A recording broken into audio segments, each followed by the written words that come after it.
surveillance. I do not see a shooter anywhere, and I am on the, just come in behind me. Hello everyone, I'm Don Lemon. We are following breaking news here on CNN. Those were chilling moments when police were dealing with a shooting rampage at a Sikh temple. And you just heard brand new recordings from police dispatch in Wisconsin. The gunman and 6 others are dead.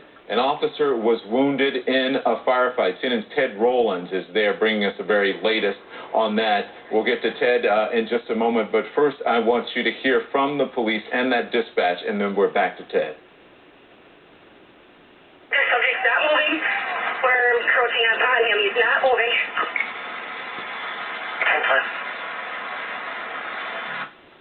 Everyone stop! Subject down! Officer's down! I need ambulance! Stop! We have one officer shot. Deceased.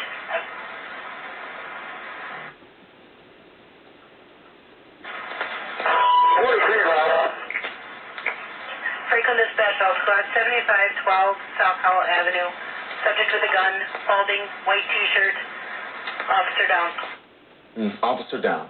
Those were dispatches from the emergency department from police that you're listening to right there. Ted Rowlands standing by. We've had so much more information get in, and those were really tenuous moments as this was all developing. Ted, I understand now you have some new developments to tell us about this alleged shooter. What do you know? A little bit more information, Don, on the shooter and the gun that was used. One firearm was used in this shooting, according to a special agent with the ATF we just talked to about 5 minutes ago. It is a 9mm semi-automatic pistol. It was recovered at the scene. They have issued a search warrant for the home where the suspect lives.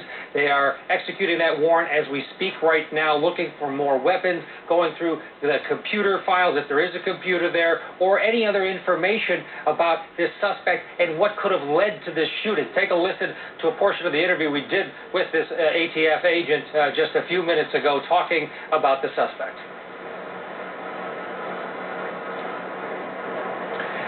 He's a 40-year-old male. We'll try to get you that sound in a bit, Don, but here's basically what he told me. 40-year-old white male who lives in a nearby town called Cudahy, which is about 13 miles away from the temple. And at this point, they've been talking to witnesses. They have the suspect's identity. They have not been able to have any connection, set any connection between this suspect and this temple at all. Witnesses say that he was a bald white male with a 9/11 tattoo on his arm. We got some more information about the witnesses. We haven't been able to talk. We haven't talked to. Well, let's first listen to the ATF agent and what he said about the suspect and about the ongoing investigation. We have that now. A white male, approximately 40 years of age, and that's all we have as far as his motive, and that's we're a long way from that right now. And as I said, the situation is still very fluid with the warrants being served right now at his residence and the scene still being processed. There's a lot of interviews that need to take place with witnesses from inside the temple and so forth, and just to reconstruct the crime scene and the timeline of this is still a ways off. And Don, those witnesses are still here. They're at an adjacent bowling alley near the temple. They're still being interviewed and processed. A few of them have been allowed to go home, but we've seen some very emotional scenes of people coming out in tears, being put into vehicles and shuttled away, obviously very distraught, some folks, but there are still more witnesses to be talked to. We did have an opportunity to talk to an interpreter that's being used by the police here to talk to eyewitnesses. He went in and helped decipher basically what these witnesses were telling police and investigators. His name is Tanwardeep Kalika, and it's a fascinating interview. Take a listen to a little bit of this and you'll understand basically what happened during this temple shooting. My gut is that there's probably just one. There's just some accounts that conflict in a way that maybe there's two in terms of hearing multiple gunshots, so they hear gunshots in the immediate vicinity. And it's a question of whether it's an echo or gunshots of policemen or another gunman. Gotcha. And now you did also hear witness testimony on the actual shooter. You're saying that according to witnesses, he had a 9/11 tattoo. He was a Caucasian male. What else can you tell us about this witness that you heard from witnesses, or this shooter? I mean, basically, he was fairly tall, around 6 foot. He was wearing a white T-shirt and black pants. In terms of the actual description, supposedly he might have been driving a red car. We couldn't get a license plate on it, but yeah, and that's pretty much what we understand up until this point. Set the scene for us. Tell us about the layout of the temple and what witnesses have told you in terms of where the shooting took place. This was about an hour before most of the people would be arriving for the 11:30 service. Tell us what you can in terms of what you've heard on what happened.